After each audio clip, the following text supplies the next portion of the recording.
So Marleen, you've got a lot of experience appraising at what you call the dirt road level. Right. So let's talk about some of the the factors that are driving price on both the supply and the demand side. First of all, utility and scarcity. Utility is the attributes that make an asset desirable. Utility is things like what we call a farmer's farm. It's the perfect 100 acres on the side road, not a tree, no woods. That is utility. It's got high utility, high desirability. So that's one of them. Desirability kind of goes hand in hand with that. Negative utility right away is in a way interrelated with negative desirability. There's farms that are farmers' farms, we call them, and there's farms that are better to use as a building lot. And scarcity obviously is part of that. Yes, absolutely. Scarcity is something that we've really experienced in the last year. Scarcity of supply of farms offered for sale. There was no for sale signs. The minute you slow down the supply, you're going to see an increase in price. I don't care what it is you're trying to sell. And you have farmers with more purchasing power. Yes, absolutely. The purchasing power, the supply managed industries have been doing really well financially in the last 10 years. The cash croppers have been doing well, but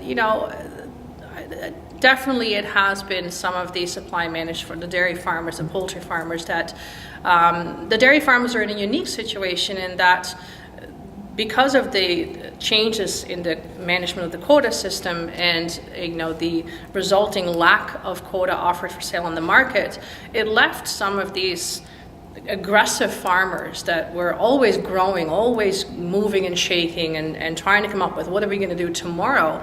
They can't buy quota right now, and they haven't been able to for the past few years.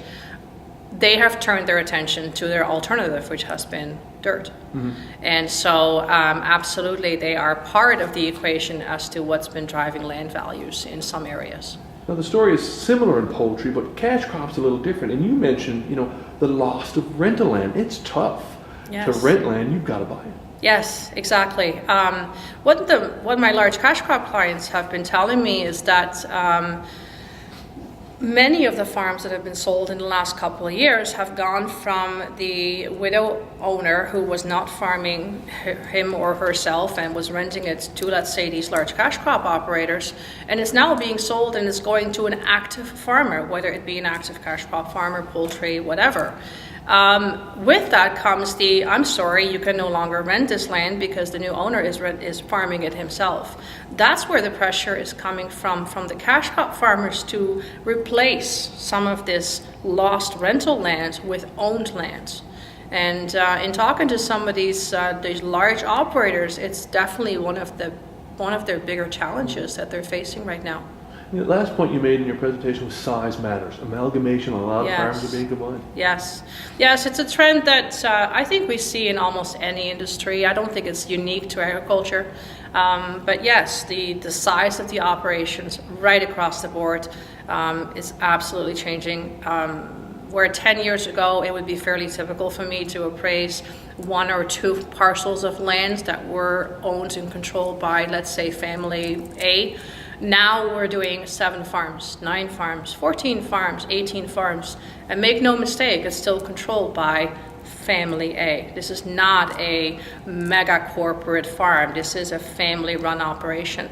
And they have acquired these farms in the course of the past, anywhere from 10 to 30 years. They continue to grow their operation. They diversify, hog operations, maybe diversifying into cash crop farmers growing even bigger, dairy diversifying into cash crop. So yes, it's definitely a trend. The 100-acre farm owner that only owns 100 acres is far and few in between. Thank you for your time today. You're welcome.